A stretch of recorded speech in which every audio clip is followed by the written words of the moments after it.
Hi guys, இன்றைக்கி நம்ம என்ன பார்க்க போகிறோன்னா இந்த அழகான ஊட்டியினுடைய ஒரு வரலாறு.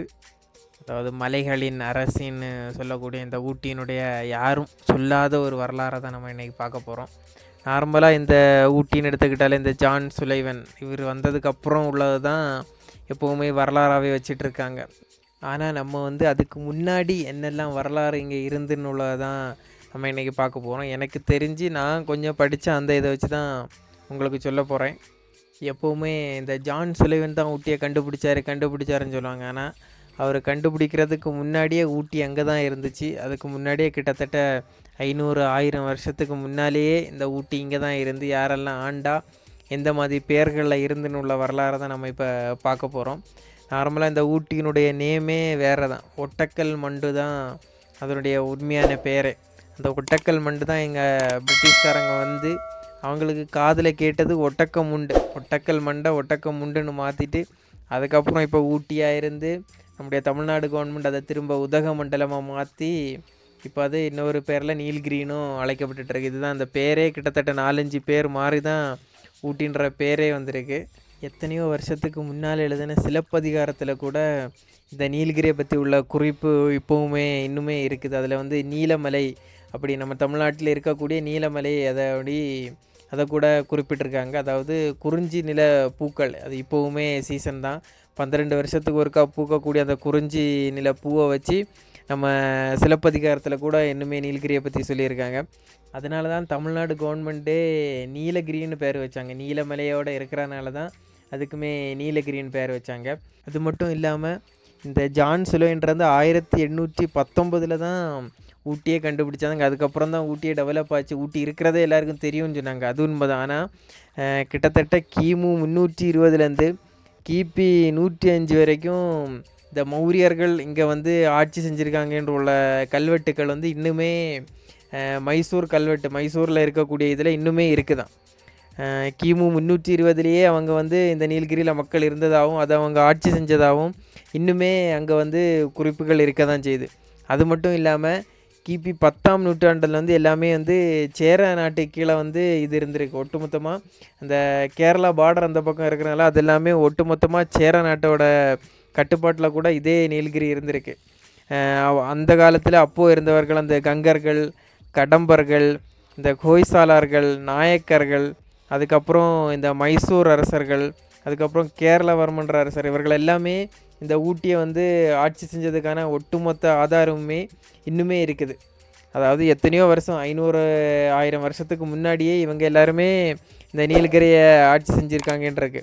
அது மட்டும் இல்லாமல் இந்த ஹோய்சாலார்கள் இதை சார்ந்த ஒரு அரசருக்கு தனியாக ஒரு புனைப்பெயருமே வச்சுருக்காங்க. இவங்க நீலகிரி கொண்டான் அப்படின்னு அந்த காலத்தில். அதுவுமே இன்னுமே கல்வெட்டுக்கள் நிறைய இருக்குதான். நீலகிரி கொண்டான்னு சொல்லி நம்மளுடைய தமிழ்நாட்டு இதில் இருக்கக்கூடிய இதில் இருக்குது, இன்னுமே இருக்குது. இந்த அரசன் தனியாக ஒரு புனைப்பெயர் நீலகிரி கொண்டான்னு சொல்லி அழைக்கப்பட்டிருக்கான் அப்படின்ற ஒரு இது இன்னுமே இருக்குது.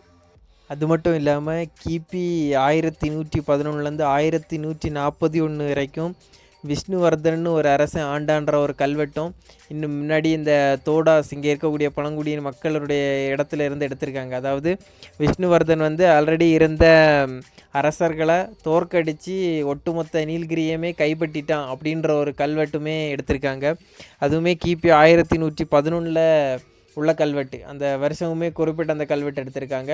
இதெல்லாமே எங்கே இருக்குது அப்படின்னா மைசூர் சார்ந்ததாகவும் கன்னடர்கள் சார்ந்ததாகவும் இருக்குது. நிறைய கல்வெட்டுக்கள் கன்னடத்துலேயே இருக்குது. ஏன்னா இவங்களுக்குன்னு உள்ள லாங்குவேஜுக்கு எழுத்து வடிவன்றதுக்கு கிடையாது. இங்கே கிட்டத்தட்ட 6 பேர்கள் இருக்காங்க. தோடாஸ், கோட்டாஸ், குறும்பாஸ் அந்த மாதிரி. அது கடைசி நான் அவங்களுடைய வாழ்க்கை முறையை சொல்கிறேன். இவங்களுக்கு எழுத்து மொழி இல்லாதனால இவங்க எதுவுமே குறிப்புகளோ கல்வெட்டுமோ இவங்க எழுதலை. பிற அரசர்கள் இப்படி இந்த ஒவ்வொரு இடமா கைப்பற்றும் போது அவங்க எடுத்த குறிப்புகள் தான் இன்னுமே சான்றாக இருக்குது. இவங்களுக்கு எழுத்து வடிவம் இல்லாதனாலே இவங்களுடைய பல வரலாறு வெளி உலகத்துக்கு தெரியாமல் இருக்குது. இது மட்டும் இல்லாமல் அதுக்கப்புறமா இன்னுமே இந்த மக்கள் இருக்காங்க. இவங்க என்னென்ன வாழ்க்கை முறைன்னு இருக்கக்கூடிய கல்வெட்டு கூட பவானி சாகர் டேமுக்குள்ளாடி ஒரு கோயில் இருக்குது. அந்த கோயில் பவானி சாகர் டேமுக்குள்ளாடி போயிட்டு அப்படின்னு சொல்கிறாங்க. அந்த கோயில் இன்னுமே இருக்குது. அங்கே கன்னடத்தில் எழுதி கல்வெட்டு வச்சுருக்காங்க. இப்படி நீலகிரி மக்கள் இந்தந்த மக்கள் இருக்காங்க, அவங்களுடைய வாழ்க்கை முறை இப்படி இருக்குன்ற ஒரு கல்வெட்டுமே இன்னுமே பவானி சாகர் டேமுக்குள்ளாடி இருக்குமா. ஆனால் அது தண்ணிக்குள்ளே மூழ்கிட்டதா சொன்னாங்க. இந்த மாதிரி தான் இவங்களுடைய வரலாறு. அதுக்கப்புறமா கிபி 1141க்கு பிறகு இன்னுமே ஃபுல்லுமே இது வந்து மைசூரோட கட்டுப்பாட்டில் வருது. கிட்டத்தட்ட 1336லேருந்து 1565 வரைக்கும் டோட்டலாகவே இது விஜயநகர் பேரரசும் அதுக்கப்புறமும் மைசூரோட கட்டுப்பாட்டில் தான் ஃபுல்லுமே வருது. இன்னுமே இவருடைய வரலாறு நீங்கள் பார்த்தீங்கன்னா அந்த காலத்திலேயே இவங்கள் வர்றதுக்கு முன்னாடியே இந்தந்த இது கிபி 1000க்கு முன்னாடியே இங்கே இருக்கக்கூடிய மக்கள் இவங்களுடைய வாழ்க்கை முறையினுடைய பண்டமாட்டு முறை எல்லாமே, அதாவது இங்கே 6 இன மக்கள் இருக்காங்க. அதை நான் போக போக உங்களுக்கு அவளுடைய தொழில்கள் என்னென்னலாம் செஞ்சுருக்காங்க அதான் சொல்கிறேன். இவங்களுடைய அந்த பண்டமாட்டு முறை எல்லாமே மைசூர் வழித்தடமாக தான் வச்சுருக்காங்க. அது மட்டும் இல்லாமல் இவங்க வந்து ஒவ்வொரு காட்டு வழியில் வந்து ஒவ்வொரு விதமான வழி வச்சுருக்காங்க. இன்றைக்கி நம்ம போகக்கூடிய வழி எல்லாமே வேறு வழியாக இருந்தாலும் இவங்க அந்த காலத்திலேயே மைசூர், அது மட்டும் இல்லாமல் இந்த பக்கம் பவானி சாகர் டேம், கீழே ஈரோடு பக்கம் வரக்கூடியது, அந்த பக்கம் கோத்தகிரி வழியாக இறங்கக்கூடியது எல்லாத்துமே இவங்களுக்கு காட்டு வழிகள் வந்து நிறையவே தெரிஞ்சிருக்கு. ஆனால் இன்றைக்கி அது வந்து ஒட்டு மொத்தமாக அழிஞ்சு இன்றைக்கி நார்மல் ரூட்டு தான் இருக்குது. இப்படி தான் இவர்களுடைய பண்டமாற்று முறை இருக்குது. மோஸ்ட்டாக இவங்க எல்லாமே மைசூர் சார்ந்து தான் இருந்தாங்க. அதுக்கப்புறம் 1760 இது ஒட்டுமொத்தமாக ஹைதர் அலி, டிப்பு சுல்தான் இவர்களுடைய கட்டுப்பாட்டில் தான் இது வருது. அதுக்கப்புறம் இந்த டிப்பு சுல்தான் இறந்ததுக்கு அப்புறம் அங்கே வந்து இன்னொரு மிகப்பெரிய போர் நடந்துச்சு. அதில் டிப்பு சுல்தான் இறந்ததுக்கு அப்புறம் தான் இது என்ன ஆகுது அப்படின்னா தமிழ்நாடு கட்டுப்பாட்டில் வருது. அதுக்கப்புறம் தான் ஆங்கிலேயர்களுடைய இதுக்கப்புறம் தான் நீங்கள் இந்த மாடர்ன் டெவலப்மெண்ட் வந்து இதுக்கப்புறம் தான் நடக்குது. கிட்டத்தட்ட இது அதுக்கப்புறம் 1789 டிப்பு சுல்தான் இறந்ததுக்கு அப்புறம் 89 இது ஒட்டுமொத்தமாக கோயம்புத்தூரோட இதில் வருது. இன்றைக்கி இருக்கிறது மாதிரி கோயம்புத்தூர் டிஸ்ட்ரிக்ட்டு கீழே இருந்த மாதிரி தான் இது வந்து வருது, நீல்கிரிஸ். அது மட்டும் இல்லாமல் இந்த ஜான் சுலைவன் வந்தது 1819 தான். ஆனால் அதுக்கும் 200 வருஷத்துக்கு முன்னாடியே 1603 இன்னொரு ஃபாதர், அதாவது ஜிக்கோமோ ஃபினிசியோன்னு ஒரு ஃபாதர், அவர் கேரளாவிலேருந்து வழி தெரியாமல் இன்னொரு இடத்துக்கு போகிறதா நினச்சி அவர் வந்த இடம் வந்து ஊட்டி. அப்போவுமே அவர் அந்த தோடாஸ் இருக்கக்கூடிய இடங்களுக்கு வந்து அப்போவுமே அவர் வந்து அதை வந்து ரிஜிஸ்டர் பண்ணிட்டார். இங்கே தோடாஸ்னு ஒரு மக்கள் இருக்காங்க, ஊட்டின்னு ஒரு இடம் இருக்குன்றத வந்து அப்போவே ஃபஸ்ட்டாக இங்கே வந்து ஊட்டிக்கு வந்தது அவர் தான். ஆனால் அவர் எடுத்த குறிப்புகள் அதுக்கு பிற்பாடு இங்கே இருக்கக்கூடிய லாங்குவேஜ் பிரச்சனைல அவர் எடுத்த குறிப்புகள் வந்து வந்ததாக மட்டும்தான் எழுதியிருந்தார். இங்கே இருக்கக்கூடிய மேஜர் என்னென்ன கிளைமேட் எப்படின்றது அவர் ஒழுங்காக எழுதலை. இதன் பிறகு உள்ளது வந்து கண்டிப்பாக எல்லாருக்குமே தெரியும். ஜான் சுலைவன் வந்ததுக்கு அப்புறம் தான் இது ஒட்டு மொத்தமாக இவ்வளோ அழகாக மாறினதுக்கு காரணம் ஜான் சுலைவன் தான். அது வந்து கண்டிப்பாக அவர் தான். ஏன்னா மாடர்ன் ஆக்குனது அவர் தான். இங்கே இருந்தக்கூடியது இங்கே இப்போது இவங்களுக்கு கிட்டத்தட்ட எத்தனை பேர் இருக்காங்க, ஏன்னா 6 இன மக்கள் இங்கே வந்து இருக்காங்க. அது யார் அப்படின்னா அந்த தோடாஸ், கோட்டாஸ், குறும்பாஸ், இருளாஸ், பனியாஸ், காட்டுநாயக்கன்ஸ் இவங்க எல்லோரும் தான் இந்த ஊட்டியினுடைய பூர்வகுடிகளாக இருக்காங்க. அது மட்டும் இல்லாமல் படுகாஸ், இன்றைக்கி ஊட்டியில் அதிகமாக இருக்கக்கூடியவங்க வந்து படுகாஸ் தான். கிட்டத்தட்ட 400 வில்லேஜஸில் இருக்காங்க, அதாவது அட்டின்னு சொல்லுவாங்க. 400 அட்டிகளில் இருக்கக்கூடியவங்க வந்து படுகாஸ் தான். இந்த 6 இன மக்களுக்குமே ஒவ்வொரு வாழ்க்கை முறை, ஒவ்வொரு தொழில்கள் இருந்திருக்குது. அதில் வந்து இந்த தோடாஸ் அப்படின்ற இவங்களுடைய வீடை தான் முன்ஸ் அப்படின்னு சொல்லுவாங்க. இதுக்கு இன்னொரு மீனிங் அப்படின்னா ஒத்தக்கல்லில் செஞ்சது அப்படின்ற மாதிரி தான் இதனுடைய மீனிங். இவங்களுடைய வேலை அப்படி என்னென்னா எருமைகளை மேய்க்கிறது. இந்த காட்டு பகுதிகளில் உள்ள எருமைகளை மேய்க்கிறது தான் இவங்களுடைய வேலைகள். அந்த எருமைகள்லேருந்து வரக்கூடியது அதை பண்டு மாற்றிலாமே தான் மைசூர் அந்த சைடு பண்ணியிருக்காங்க. அதான் இவங்களுடைய வேலைகள். அடுத்ததாக இருக்கக்கூடியவங்க வந்து இந்த கோத்தாஸ்.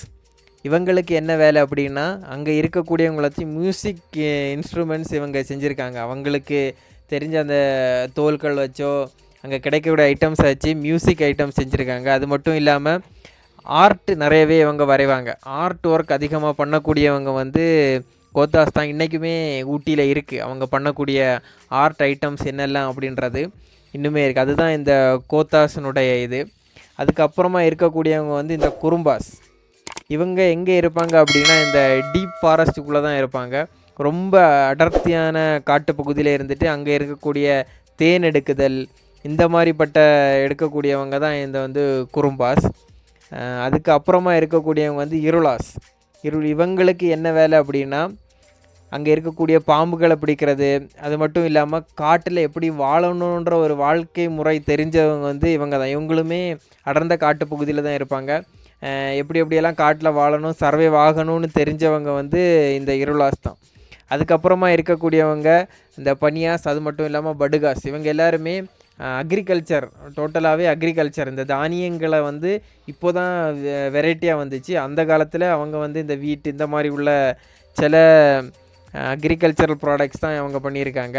தானியங்கள் மட்டுமே பண்ணியிருக்காங்க. அது பனியாஸ், அது மட்டும் இல்லாமல் இந்த படுகாஸ் அவங்க வந்து.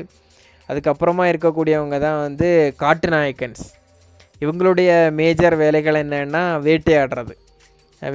இவங்களுமே டீப் ஃபாரஸ்ட்டில் தான் இருப்பாங்க. வேட்டையாடுறது, அது மட்டும் இல்லாமல் இவங்களுக்கு வந்து இது தெரிஞ்சிருக்குமா, மெடிக்கல், அங்கே இருக்கக்கூடிய இலைகளில் இருந்தோ இல்லை மரத்தினுடைய தண்டுகள் இதை வச்சு உள்ள மெடிக்கல்ஸ் வந்து இவங்களுக்கு ரொம்பவே தெரிஞ்சிருக்கு காட்டு நாயக்கன்ஸ். அதனுடைய குறிப்புமே இருக்குது.